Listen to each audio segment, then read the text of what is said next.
Bismillahirrahmanirrahim. Assalamualaikum warahmatullahi wabarakatuh. Selamat pagi dulu-duluku sekalian. Semoga sehat dan bahagia selalu. Alhamdulillah hari ini kita bisa bikin video seperti biasa. Intronya ngebut ya lur ya. Ngapunten karena intro kelamaan malah males yang nonton. Jadi kita hari ini mau bahas masalah ini lur. Shoot pertama bebek yang dibahas PT. Nah jadi ya yang perlu teman-teman ketahui bahwa beternak ayam pembesaran terutama ayam kampung ya kita disclaimerin ayam kampung yang cenderung membutuhkan waktu lama walaupun pakannya pakan sisa-sisaan, maksudnya hampir gratis ya, pakannya hampir gratis, terus kita tinggal besarin tok dan lain sebagainya. Ini juga mengandung frekuensi resiko yang memang harus tetap kita ceritakan gitu kan. Jadi sejak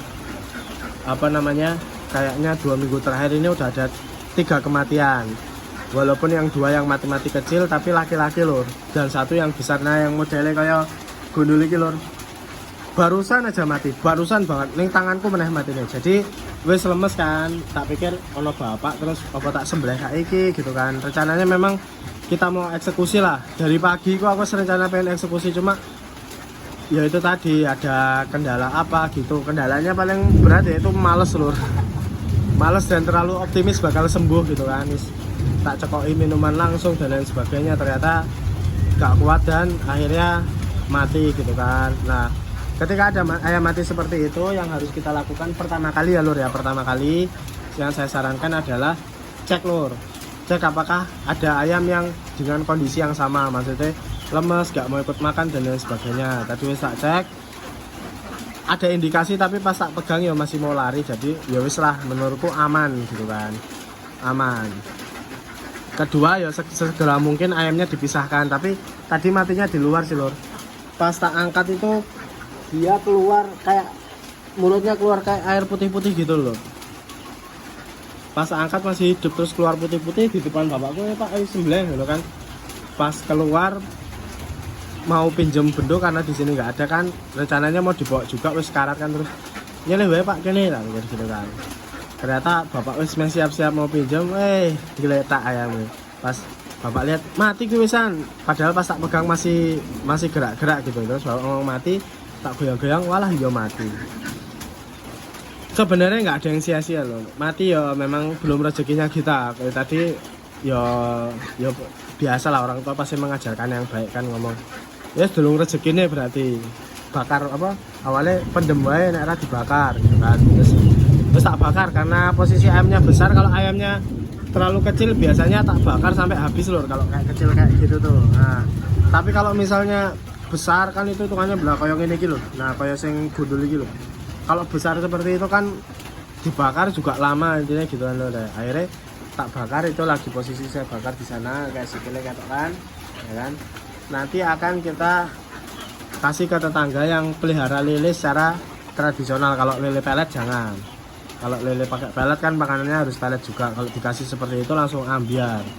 Nah kalau lele tradisional biasanya yang di kubangan, dia punya lele cuma beberapa ekor tapi dikasih makannya sering kayak daun-daunan, apa nasi bekas dilempar gitu. Terus hewan-hewan mati dibakar terus dikasih makan ke lelenya dan lain sebagainya. Seperti itu lur. Ya nggak ada yang sia-sia, semoga ya tetangga mau nerima. Tapi nanti kalau tetangga nggak mau nerima ya tinggal dilempar ke sungai ya, biar dimakan sama ikan-ikan yang ada di sungai. Sungai besar tapi jangan sungai irigasi. Nah lanjut, tak kasih judul ini kayaknya. Apakah akan menyerah di ayam kampung terus kita bakal pindah ke ke bebek petelur gitu kan. Jadi bedanya gini lur, kalau ayam seperti ini memang frekuensi kematiannya tinggi, tapi dampak dari kematiannya itu nggak signifikan kayak bebek. Katakanlah gini, itu ayam satu harga paling 35-40 ribu kan, kalau mati satu ya habisnya segitu, dan tenaga yang kita keluarkan buat besarin sampai segitu tuh nggak terlalu besar gitu loh. Biasanya itu mati memang sering, tapi sekali mati ya itu tepaan wae yang besar, tapi biasanya yang mati-mati yang kecil-kecil gitu kan, yang paling segini-gini nih. Nah, kalau dijual paling masih harga 20.000 15.000 ya segitulah maksudnya. Tapi sering, frekuensi kematiannya sering gitu loh. Sering, jadi kita harus membedakan juga ya, kematian itu memang resiko, tapi resiko itu ada 4 sebenarnya. Pokoknya baginya ada yang frekuensi tinggi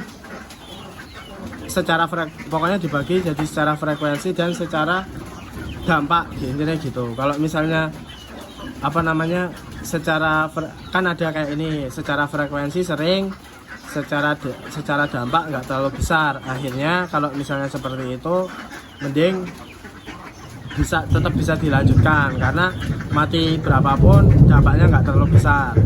Ada yang frekuensinya sering tapi dampaknya besar juga ada. Nah kalau frekuensinya sering dampaknya besar itu biasanya terjadi pada kadang-kadang udah kena penyakit. Solusinya gimana? Terminate. Solusinya dihapuskan, mending nggak usah usaha itu gitu. Kalau misalnya teman-teman mau usaha ayam tapi lagi musim penyakit terus cenderung cepat mati dan lain sebagainya, mending nggak usah usaha dulu karena harganya mahal terus frekuensinya frekuensinya sering, ini harganya dampaknya besar, frekuensinya sering. Ada juga yang dampaknya kecil frekuensinya kecil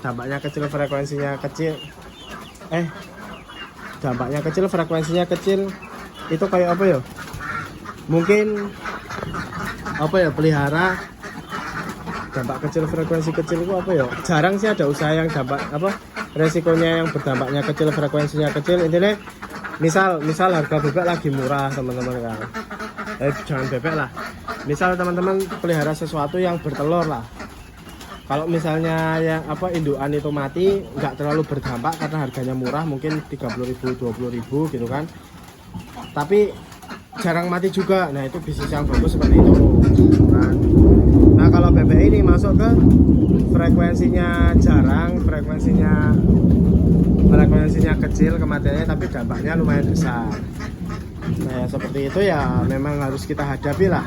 Sebenarnya kalau di ilmu perusahaan, kalau misalnya dampaknya besar frekuensinya kecil biasanya dioper ke asuransi gitu kan. Tapi kan bebek rano asuransinya lur. Kalau rano asuransinya ya wes lah, jalani aja.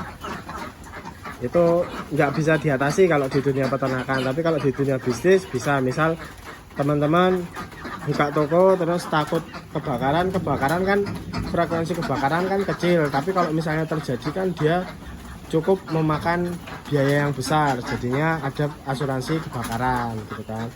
Sama kayak gitu, kayak mobil kecelakaan kan jarang, maksudnya nggak tiap hari juga kita kecelakaan kan kalau misalnya udah bisa nyetir. Terus tapi kalau sekali kecelakaan dampaknya besar, ya akhirnya ada asuransi mobil gitu kan. Ya sama kayak bebek ini, kematian jarang, tapi kalau sekalinya ada kematian ya eman-eman gitu loh, maksudnya udah nggak ada telur dan lain sebagainya. Walaupun sebenarnya ya jarang ada kematian di bebek, tapi tetap ada aja sih gitu loh intinya. Ya semoga nggak ada.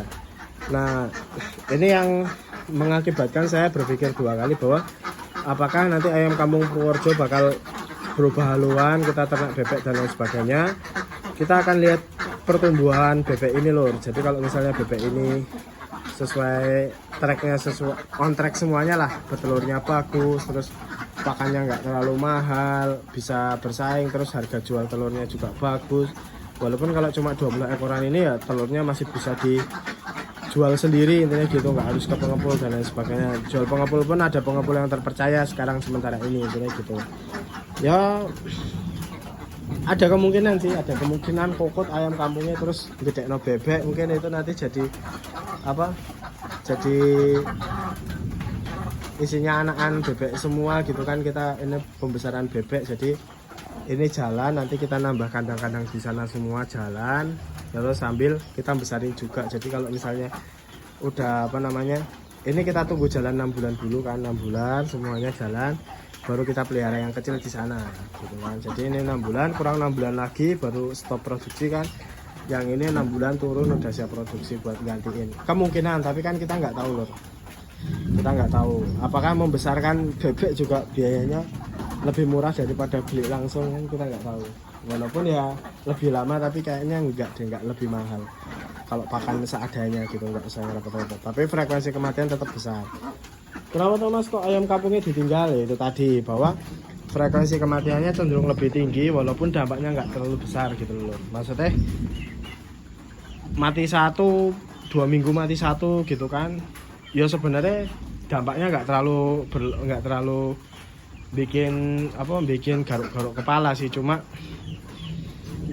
kayak ya namanya pelihara hewan gitu kan, kalau misalnya cepet mati ada yang mati kan kita ikut sedih gitu loh, kok mati sih kowe ngono kan sih kan, kok kowe mati sih ngono kan, intinya gitu. Nah sedangkan untuk meningkatkan kematian nol itu kalau pakai pakan seperti ini tuh nggak mungkin gitu loh, hampir nggak mungkin. Ayam sebenarnya tetangga juga pelihara ayam, misal bobone bertelur netes 10 gitu kan, 10 lah katakan, itu yang hidup sampai besar pun paling cuma 4 atau 3, terus yang jadi lincir apa diri paling 3 atau 2 kan, nggak bisa, ternyata nggak semudah itu intinya gitu loh, makanya kampung itu langka intinya gitu ya. Nanti mungkin teman-teman bisa usul di kolom komentar, tapi untuk sementara waktu ya kita tetap jalankan ayam kampungnya, di samping kita juga jalankan bebek, jadi berjalan beriringan gitu kan. Kalau misalnya ayam ini udah laku, nanti uangnya di-keep dulu, kita mau lanjut muter di UC lagi atau malah kita mau nambah bebek lagi, kita nggak tahu gitu ya lur ya. Informasi dari saya, ngapunten bila ada salah kata. Wabillahi taufiq wal hidayah. Wassalamualaikum warahmatullahi wabarakatuh.